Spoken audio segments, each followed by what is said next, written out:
Welcome to the Pandaverse. This is the C&E show with Christine Gabriel and Elgon Williams, myself. The main topic today is aliens. Alien. Yeah, the kind like E.T., the kind like comes from other planets. You know, the ones that like spit acid and your skin just melts right off. Alien. Yeah. Of course, I write science fiction, so, I believe in aliens as far as writing books. I've seen some things. Seen some things. Yeah. This one time I was on vacation in Myrtle Beach, South Carolina, and we were sitting out on the balcony. I promise you there was no alcohol involved yet. So we were sitting out on the balcony, and over the ocean there were these bright orange glowing like orbs, and they were moving real slow across the horizon, and then all of a sudden one of them started pulsating across the sky, and then these other little things came out of each corner of it and started just buzzing around. So of course it was one of those times when you realize you don't have your cell phone handy, so you just have to come wait for it. I've never really had an alien encounter, but I've seen a lot of weird things too. My mom and I were driving through some really thick fog, the kind of fog that shouldn't probably be out on the road driving in. But, we were coming back from Springfield, which was the major city close to where I grew up. It was the city of about 83,000 people at the time, I think. The fog had settled in really, really thick. And it was to the point where you had to run low beams and you still couldn't see anything in front of you. We're driving down Selma Road, which was the main way to get back to our house. We drove on that road, remember? Yeah. Selma Road, just north of Shawnee High School, where I went to high school. There's a curve in Selma Road that goes kind of like that. Right around there, we saw what we thought was a car stopped on the road because there's like two red lights, the brake lights. Right. So my mom stopped and backed and she's like, why aren't they going? Why, and she didn't honk her horn, but she was afraid to go around it, afraid somebody would come up the other direction and hit us. Oh. So we waited there for probably a good 2-3 minutes before she finally decided that we were going to go around it. So we pull out and we go about halfway around it, and we look over because we wanted to see who it was. Maybe they were having trouble or something. There's nothing there. Oh my God. I mean, my mom slammed on her brakes, and we both got out of the car and went back to see, because what the heck happened to it? It was aliens. You know what they say, if you ever dreamt of an alien encounter, then that means that you've had one. It means that they visited you while you were sleeping and just whisked you away somewhere, and in the morning when you wake up and you have these memories, they're actually real. Yeah, perhaps. I'm still skeptical, okay? I mean, even after having that experience, I'm still skeptical, but that wasn't the only time my mom saw something strange. She was driving back alone, also on Selma Road, which is a lot closer to where we live.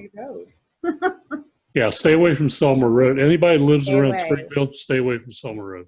Aliens. She said that she was driving back and she turned onto one of the side roads that take, we've been on that one too. And there's supposed to be an empty field there.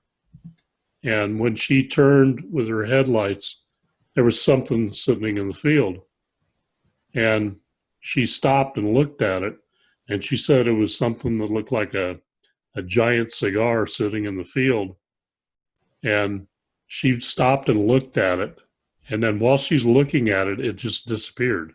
What if Bigfoot? Those are the two things that have happened to my family, so I don't know. Are we alone in the universe? That's the main question. I mean, mathematically speaking, it's astronomically the odds are against us being the only sentient life in the universe, because there's just so many planets out there. So, Right. I mean, the odds of all the conditions happening that happened here on the Earth to produce life and produce intelligent life similar to humans, maybe not carbon-based or whatever, Right. but the odds of that happening, that we're the only ones in the universe, are astronomical. Okay. So I think there is. Now, the other question is, why haven't we seen aliens? Why haven't we seen confirmation of aliens? So there's a couple of theories. First of all, we're in the backwaters of the Milky Way, our galaxy. So pretty much you would have to be coming out here on a special trip to visit us anyway. Okay, we're not like on the main road. Boys and girls. Yeah, we're kind of the rednecks of the galaxy. So we live out in the country. Okay, we might be easy for alien life to overlook.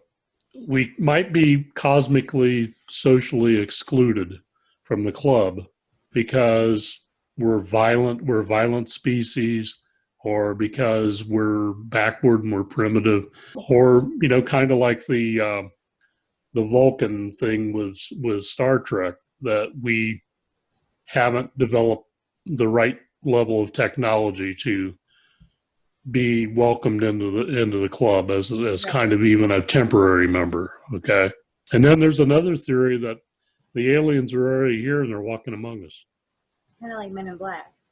kind of like Men in Black, or that we're the aliens. Okay, so that theory is kind of interesting because we're allergic to a lot of things in our environment. So how does that happen that we are products of this environment on Earth and we're allergic to so many things? Right. And all these diseases attack us. Now, the diseases attack other animals and allergies attack other animals, but I don't think it's quite at the same rate as it is with humans. And also it tends to be animals that we've domesticated are susceptible to these things. Right. Okay, it's not something in nature. When things grow up in the wild, if something's going to kill them, it kills them pretty early. Creatures that survive out in the wild are pretty hardy creatures. And I also think that humans went through that phase too, where it's survival of the fittest. Yep. And as our medical knowledge has advanced, we were able to keep more and more quote unquote non-viable humans alive longer. I mean, you end up with defective genes in our gene pool, and it makes us more susceptible to disease. That's another theory that's out there too. So, I don't know. I've never seen an alien, for confirmation purposes, but I like writing about them, and I like exploring the possibilities. Right. And I mean, it makes for a good story. It makes good science fiction. I'll be the first to tell you if I actually encounter aliens. Do you think that the general public is ready to meet an alien? Because in my opinion, I don't think that we're ready. I don't know if we'll necessarily ever be ready. You have, your doomsday preppers. You have the people who panic at the slightest thing. I just with the way the world is right now, I really would be concerned. I think if we have enough trouble getting along with one another. Right. And we get really bent out of shape over very minor differences between ourselves and others of our species.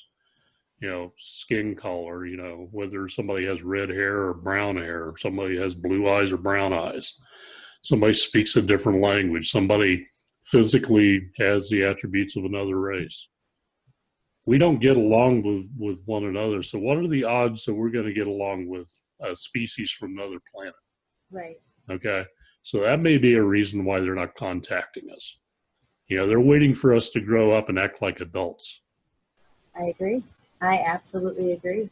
Do you think that aliens are working with the government? You know, you hear those stories from back in the day where there are these underground government agencies with aliens working side by side with them. What are your thoughts on that?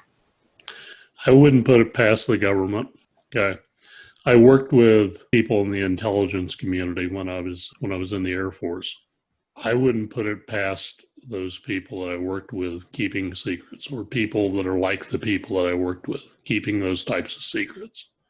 Now, having said that, I worked there for several years and didn't find out anything on my own, or didn't know anything like that. And even if I did, I couldn't tell you. But I mean, I live out here in Vegas, and just a few hours up the road, there's Area 51, Right. which is Yeah. not supposed to exist. Right. But you know, I don't know if they've ever confirmed it's there. Okay, there's something there that's a research facility. Right. I mean, Now, do they have aliens buried underground in some subterranean complex? Do they have alien bodies? Are they retro-engineering an alien spacecraft? I don't know. It makes for a good story. Okay, so I'm open-minded enough to think that it is possible. Okay, and there is something going on up there. But I also think they do a lot of advanced research projects for the military up there. right. And they don't want people poking around. And the reason why they keep people out of that is when you're in the military, they've screened people. They do a background check back to when you were in grade school. Okay. And they find out all kinds of things for you to give you a security clearance. They don't know that about somebody that just pulls up there, you know, in a car. So they're not going to let you in to take a look around. No. Okay. Especially if they're working on some top secret stuff they don't want other countries to know about. So that's the reason for the security up there, I think. And that wouldn't be beyond the norm. And yes, if you get too close, if you cross the line, they're going to arrest you and they're going to interrogate you, and it's not going to be a very fun situation for you. Right. Okay, so we know that there is the myth of the Presidential Book of Secrets. So, in the Book of Secrets, supposedly, is the truth about aliens. When President Trump was elected into office, and maybe was perhaps past that book, and you know how he likes to tell the world everything. Do you think that was his way of telling the world by creating the Space Force soon after he actually became president? I don't know. Am I stretching on I don't this? know. I mean, I really think, you know, he would have trouble keeping the secret, so they may not have told him. Okay. And he's not the only president that they haven't told everything either. I mean, you have a permanent bureaucracy in Washington that is not going to tell people everything because they're trying to protect the people from the knowledge and protect the people from their own adverse reaction to certain things. I think that's what's going on. Okay. And they may not have told Trump everything. There's a story that they told Jimmy Carter about all the stuff, and Jimmy divulged some of it to somebody at one time. There's also a story that they told Nixon, and Nixon told some people and actually took somebody to see some of the evidence. So there's all these stories and rumors out there. You know, I don't know if they're true, but again, it makes for good fiction. It does. I mean, we've got all these movies out and about, so it does make for great fiction. So speaking of the Space Force, what are your thoughts on the Space Force? I don't know if it was necessary right now, but I'm not in a position to know. So I would join the Space Force. I think space is spectacular. There's so many mysteries. You know, that's such a wide open area that we have yet to explore. Well, I think it's in its formative stages, it's in its formative years. And what they're doing now is mostly they're taking the things that were covered by the Air Force and naval operations, Army operations at one point to, for example, the Air Force used to track every piece of space debris and satellite and everything that's up in the sky. to make sure they don't collide with one another. So if some piece of junk's going to collide with a vital satellite, they fire some propulsion on the satellite and move it up a little bit or move it over a little bit so that the debris flies past it. There's a lot of junk up there. Yeah. There's a lot of room up there too, but there's a lot of junk floating around. Right. And, some of the launch windows that they talk about, that's shooting the gap for the rocket to launch a vehicle past all the junk and debris that's flying up there. That's some of what they have to predict. That's what the Space Force is doing right now. So that's some of it. That's probably a large part of it. And those people were already doing it for the Air Force, so you just move the people over. And then there's some other operations that, I don't know about, you don't know about, nobody knows about. But there's a lot of aspects that they use satellite technology for military purposes. That would be what they're doing up there. I don't know about weapons up there because there's all kinds of treaties, regarding that. But that's what I think would be going on up there. It's just amazing to me, for centuries, you look back and every civilization has some record of alien, carved into different aspects of civilizations. And I think it's kind of interesting, to see there's a lot of similarities in each of these civilizations, and what they would think an alien figure would look like. Have you seen things like that? Like in documentaries, they've got the drawings of these beings, and they're all very similar, which is kind of astounding, seeing how they're spread out, throughout the world. I think that's kind of interesting. Yeah. I've watched, the show on the History Channel, the guy with the bad hair and Ancient Aliens. I've watched that show. I put it on. It's kind of like watching golf to me. It'll actually put me to sleep. But sometimes there's some interesting things that they bring up on there. I don't know. I don't know what happened in the past. I wasn't there. But by the same token, they don't know either. Yeah. So, there's a lot of speculation going on, and they say the repeated mantra. The mantra that, is this possible? Ancient alien scientists say yes. Of course they're going to. It's their theory. So they're going to find all kinds of things to support it. So, I think there's area for keeping a lot of healthy skepticism about it. But I like the possibility. I'm also possibly scared of the possibility because we don't know why the aliens would be coming here. It might be that we all end up in a big giant battery tower to supply power for them, like in the Matrix.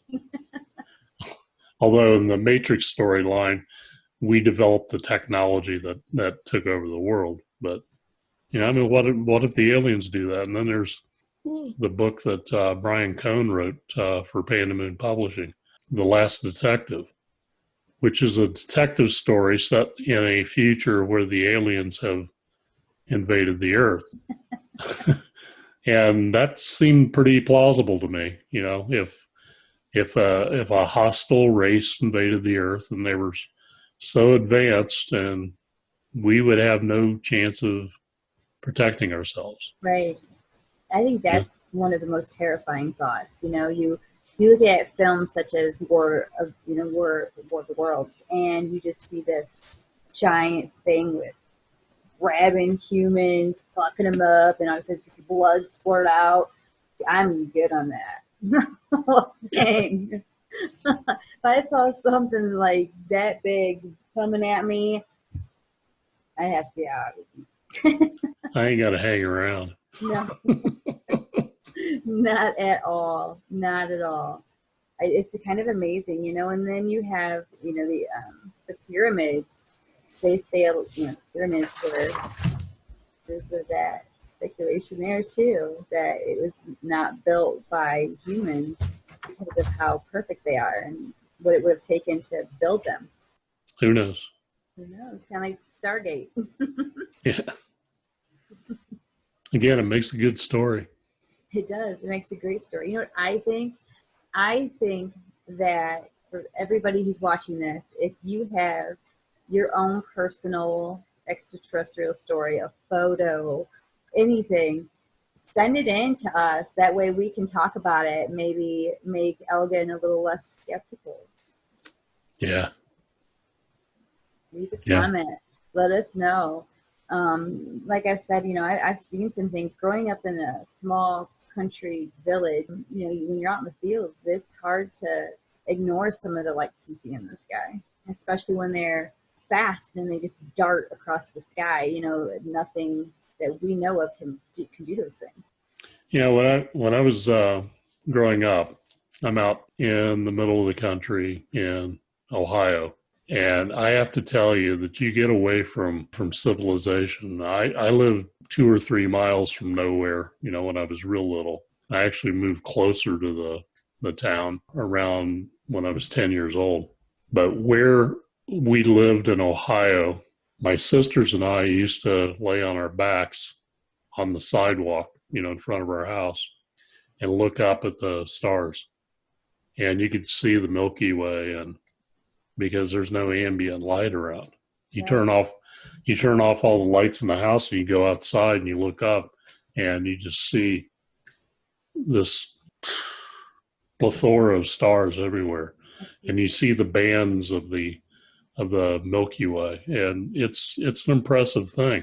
I think one of the tragic things about living in a city and kids growing up in the city now is they don't see that. They don't. They have no idea how beautiful it is. It's just so big and vast, and billions of twinkling stars and shooting stars, and there's pretty amazing. There's a place out here, you can get there by train, but there's a place around Las Vegas where they'll take you out in the country, like a couple of hours out in the country, and there's no lights around there. It's completely vacant. If you wanted to visit nowhere, that's nowhere. And the train takes you out there, and they don't have any tops on the cars, and it's so that you can see all the stars in the sky. Wow. Yeah. That sounds like the beginning to a great horror novel. Yeah. Yeah, and it's really dark out there, too. You talk about dark. Oh, I know what you mean by dark. When I was a kid growing up, same thing with street lights. So when we would turn the lights off at night, you couldn't even see your hand in front of your face. Yeah, it's really dark. If the moon's up and there's a half moon or better up in the sky, you'll get some light off of that. But if there's no moon, if moon hadn't risen yet, all you can see up there is stars. Yeah. Yep. When one of the hurricanes, I think it was Hurricane Gene, came through Florida, when my kids and I lived on the coast over on the east coast of Florida, all the power was out, after the hurricane came through. And it was a nice day. And at night, I'm looking around for the kids because, I took a nap because there's nothing to do after a hurricane goes except nap and read books or whatever. And at night, there's nothing to do because you have to burn candles, or, if you have a kerosene lamp or something, or a flashlight, that's really the only thing you can do. I couldn't find my kids anywhere. So I'm like walking around the house looking for my kids, and I can't find them. And I step outside and I hear voices. So I follow around the edge of the house and I go over to the driveway. All three of my kids are in the back of my pickup truck looking up at the stars and talking about it. Because they had never seen the stars like that before. Wow. Yeah. If we could recommend anything to our viewers, it's to go outside where there is no ambient light and just look up.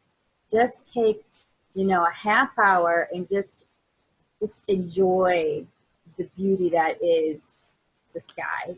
When I was dating this girl in high school. She was from a different school system, so to get over to her house, I had to drive like an hour to go on a date with her. I mean, that was pretty long distance, especially Dedication. when I was 16, 17 years old. She and I would pull over at the side of the road, and we would get out and we'd lay down on the hood of my car. I had an Opel GT back then. We would lay down on the hood of my car and look at the stars up in the sky. I mean, Wow. you could do that. Take a tip, guys. Go get a convertible car. Take a girl out and look at the sky. I didn't have a convertible, but that would have been cool. Or lay on the hood or the grass. It's a pretty amazing experience, though. It truly is. Yeah. But I think all that kind of fed in my interest in space was spurred because we were launching people into space when I was a kid. I mean, I remember seeing Alan Shepard and John Glenn get launched into space. Or I watched every launch up to probably like Apollo 14 or Apollo 15. I probably even watched, the last launch. But all the interest in the space program was, we're going to put a man on the moon. We're going to put a man on the moon. And after we did that, the interest in the media fell off because that's the way the media works. It's only a hot story for as long as it's got public attention. And, if Apollo 13 had to have all the problems, we would have probably never watched any more of the Apollo launches after Apollo 11 or 12. 11 was the one that actually landed a man on the moon. I remember that. So it was like I was a sucker for anything about space when I was a kid, when I was like 8, 9 years old. If it involves space, I'm there, attention focused on it. So, of course, I've been watching the science fiction shows that were on TV at the time. Like, I watched My Favorite Martian every Sunday. I watched Lost in Space. I think Lost in Space was on Thursday nights. And you see, I still remember this. I remember the TV schedule. Batman and Robin, when that came on, that was on Wednesday and Thursday night. They had like 2 episodes a week, 30-minute episodes. And usually it was like a serial where the first episode led to the problem that was resolved in the second episode. You had to watch the second episode. Had to watch the second episode. Yep. I mean, it was good marketing. But yeah, I watched Star Trek. I watched, Lost in Space, Star Trek. I watched pretty much anything science fiction, like Voyage to the Bottom of the Sea, and watched The Time Tunnel. Anything that was out of the ordinary. The Wild Wild West, I watched that because that was kind of steampunk. Although we didn't call it steampunk back then. It was just, it was odd because it was set in the same period that like Jules Verne novels were set. So that's the reason why it has like a steampunk theme to it. Watched I Dream of Jeannie and Bewitched. So anything that was paranormal, fantasy, supernatural, anything like that. The Outer Limits, I had to watch that. Although it scared me to death. That scared me too. Had to watch Twilight Zone. Had to watch that. Yeah. There were a lot of great shows back then. Yeah, that was the golden age of TV. I mean, you had some real cutting edge ideas at that time. Like they made Quantum Leap. Yeah. Well, Quantum Leap was like in the 90s, I think. Yeah. 80s and 90s. Yeah, that was a good show. When I got to high school, I was pretty settled in my interest in science fiction and kind of getting into fantasy. I read Lord of the Rings, which is Harvard Lampoon's parody of Lord of the Rings, before I actually read Lord of the Rings, which I recommend that book if you can find it. It's funny. I mean, it's seriously funny. If you take all the more serious aspects of Lord of the Ring and you just really turn them on their side, that's what you're talking about with Lord of the Rings. I read The Hobbit after reading Lord of the Rings, which I recommend doing that before you read Lord of the Rings. I also got introduced to C.S. Lewis.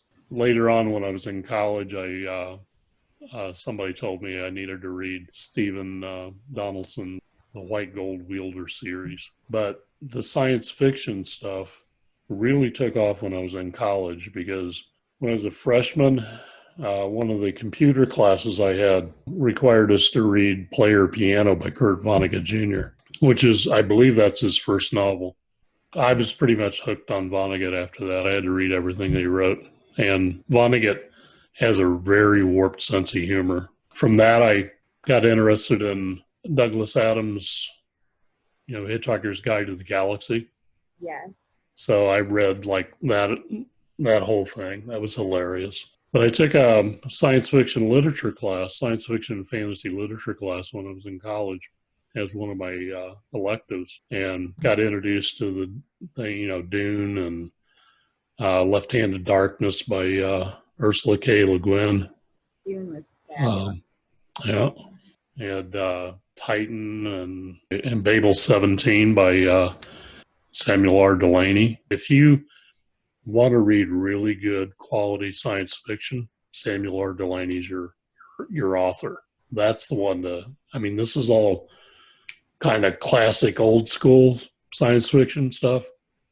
He's a really good writer, on any scale.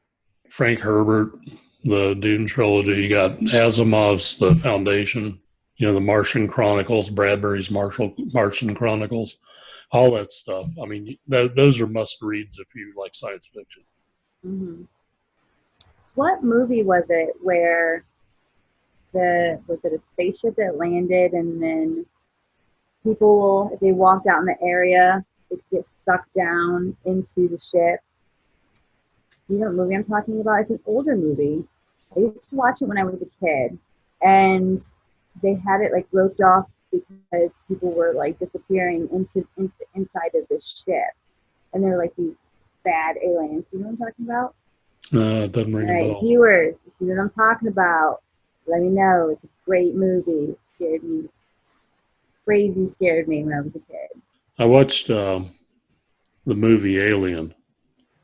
That movie. Oh. That movie scared the crap out of me. Yes. I mean, I saw it the day that it was released in theaters, so everybody in the audience hadn't seen it before. That was an experience where everybody jumped at the same time. Yeah, that was a great movie. That they come out of here. No. I couldn't help but think that thing looked like a little bald-headed man. Little baby, so cute. Oh, that was a great movie. And you got Predator. Yeah, Predator was pretty creepy. He was scary dude. Yeah, that's the one that was invisible, right? Yeah, that if I was an alien, that's how I would want. I would want to be invisible. Nobody see you coming unless you wanted them to see you coming. I mean, there's all kinds of theories that, there's a theory that the Earth's hollow, and there's an alien civilization inside the Earth, which is like ludicrous. I mean, the pressures that you'd have there. There's theories that there's aliens under the ocean. There's theories that we're not the most advanced civilization on Earth. There's actually a variant of the human species that return to the ocean, and they're the mer people, and they live under the ocean. There's theories about Antarctica being a base for, aliens. All these things, come up with it. All fantastic foundations for stories, in my estimation. Yeah, I agree. So, I mean, it doesn't have to be true to make a good story, okay? I watched Indiana Jones last night, and it was with the Crystal Skull, and it was fun to watch him go through the secret warehouse, where they hide all the secret alien stuff. So it was pretty creative, how they were able to find the box with the alien. So it was great. I forgot how good those movies were. The great special effects they had back then were awesome. So I don't think a lot of people realize that TV series like Star Trek back in the day had some of the best science fiction writers writing scripts for it, or they were adapting scripts from stories that they'd written, short stories. Like Harlan Ellison wrote an episode for Star Trek. I think it was titled "The City on the Edge of Forever," which is one of their best episodes. Harlan Ellison was a great science fiction writer, short story primarily. He passed away a few years ago. He was such a good storyteller. He has one short story that's titled "I Have No Mouth and I Must Scream." Wow. That's a really great title. Which is, I mean, that's a great story. It's about a computer named AM. AM. AM. And the computer has achieved consciousness. The computer was programmed to end war on Earth. And the computer decided that the only way to end war on Earth was to eliminate people. The computer gets to a point where there's only a few people left, and the computer doesn't want to eliminate all people because it'll no longer have a purpose after that. So the computer decides that he's going to punish the people by torturing them. Okay, and that's the new purpose for AM. It's a real disturbing story to read, and it's very well written. So, speaking of like AI, my daughter downloaded an app called Replica, and it is a artificial intelligence friend. So what it does is you give her a name, and she keeps notes on you and talks to you like a real person. So if you are lonely or having troubles, she can help you. That's interesting but disturbing at the same time. I agree. I don't know if I want my computer talking to me. Not that I haven't talked to it. Okay. Right. But, I mean, Siri already kind of scares me. So I can imagine what, an artificial intelligent friend would be like. So you write science fiction, but it's more horror. I do. Science fiction. I like the scary stuff. Science fiction's kind of like an umbrella. Yes. Category. I like to write it on the cusp of reality. That way, if there's a possibility that it could be true, it just kind of, sticks in the back of your mind. If you go like Crimson Forest, takes place in a real forest in Wisconsin. And there are so many different tales that have been told about this forest and all the creepy things that happen. So, one of my goals is to go into that forest myself and investigate. So we'll just see if I am brave enough to do so. Anybody up for a road trip? You want to come along? What was the first horror story that you read as a kid? What caused you to write the stories that you write? You know what? You're gonna laugh when I tell you this. Growing up, I really liked horror movies. That's pretty much all I watched. Cat's Eye with Drew Barrymore. It was probably one of my most memorable movies, with the little creature that lived in the walls, the little troll thing, and the cat trying to kill it. That was so scary to me. That little troll thing that would come up and try to steal her breath while she's sleeping. And because when we're sleeping, that's when we're our most vulnerable. And just to know that this little troll could sit on your chest and try to steal your breath. That, oh my gosh, that was pretty terrifying. I grew up in the era of Stephen King, so it was a complete classic. Pet Cemetery, Salem's Lot, all those were fantastic. And you had a namesake movie too, Christine. Mhm. Yeah. Yeah. Yeah, you had Carrie. Carrie was fantastic. There were just so many great horror movies back then. Chucky. Chucky back then was terrifying to me as a child, knowing that, my toy could come alive and murder people. But the one movie that absolutely probably stuck out was this old movie I watched with my mom when I was a little girl. It was called Dolls, and it was about a couple that had gotten like stranded in the middle of, I don't know, nowhere, and there was this house, and they made it to this house, and there were these old like porcelain dolls, and these old porcelain dolls would like try to murder all these people that like came to this house. And my mom collected porcelain dolls. Oh no. So every night I would look at the dolls like, please don't kill me. No, I promise I'll be good. So that movie, to this day, I cannot go into like a antique store, because if I see one of those porcelain dolls, I'm like, she's looking into my soul. So You mentioned Carrie. There's a scene at the end of that movie. I don't think I'm spoiling it for anybody. I mean, who hadn't seen that movie? But there's a hand that pops up out of the grave during a dream sequence, but you don't know it's a dream, at the end of the movie. And that scared the living crap out of me.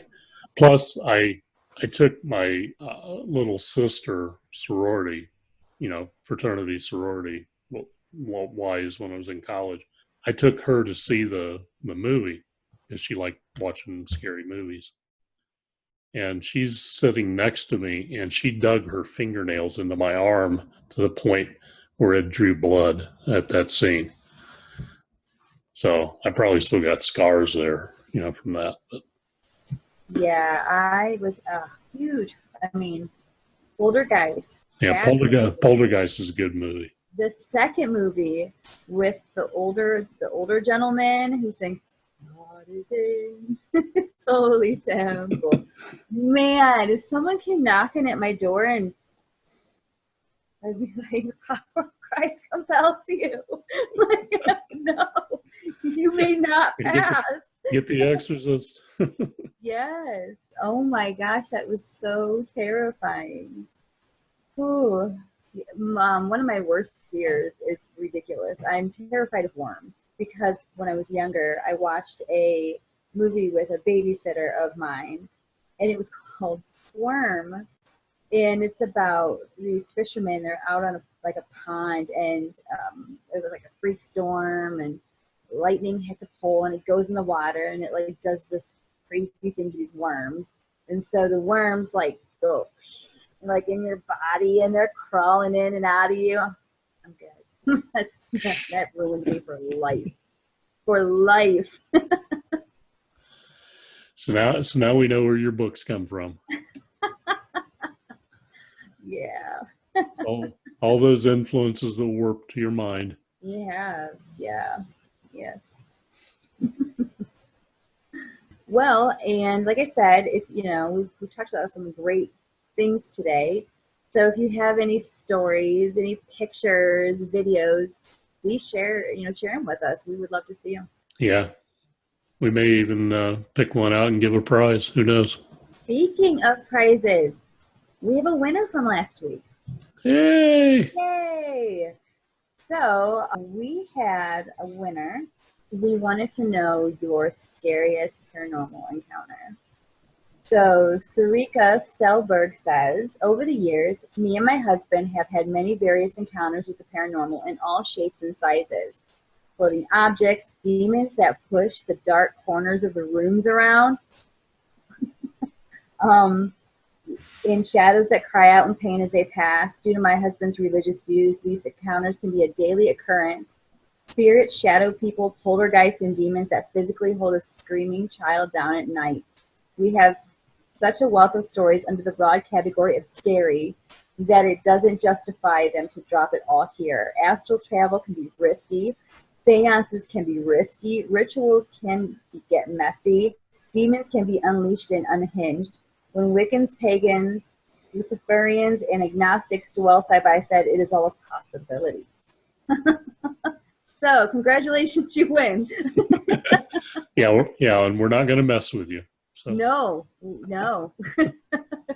So you'll be getting a $25 Amazon gift card courtesy of CD&E. Thank you for sharing that amazing story with us. That's scary. Well, with that, we'll wrap it up for the day. Hit the subscribe button and hit the like. Get our ratings up so that more people can be exposed to our wonderful interactions. We enjoy doing it. I mean, that's why we're doing it. Currently reading Midnight Sun by Stephanie Meyer. Stephanie Meyer. It's a vampire book. I know, but I had to do it because younger me really wanted to read it. So, and it's really interesting. It's such an interesting take from Edward's perspective. So, I'm thoroughly enjoying it. Yeah. I'm trying to catch up on the backlog that I have of Hand to Moon authors that I haven't finished their books, because I'll get to 4 or 5 chapters into the book and then I set it aside because I got other stuff to do, and I got to circle back and read the story, and sometimes I have to go back to the beginning because I forgot what was going on in the story. That's what I'm working on now. I'm reading Code Gray by Benny Sims. Benny's fantastic. Yeah, it's a really good story. It's really timely too. It's about elections. Somebody's going around killing people, and you got me right there. Somebody's it's a murder mystery with people getting killed because of their politics. Check back with us. I don't know if we're doing a C&E show next week. We've got an interview with Seth Hogginstein, which he wrote a book, Project 137, which I've got to tell you is a scary book. Not because it's scary fiction, but because it's based on factual things that happened during World War II. Yeah. And it's set in the future. There's a doctor in a hospital who's trying to figure out what's going on, and it has its roots back in World War II. Seth's a lot of fun to talk to. He is. So, invite everybody in for that. I don't know if Christine can make it, but you're invited, Christine. So we'll do an interview with Seth. Maybe we'll even call it the C&E show. Yeah. Thank you for watching, and see you next week. Bye, guys. Bye.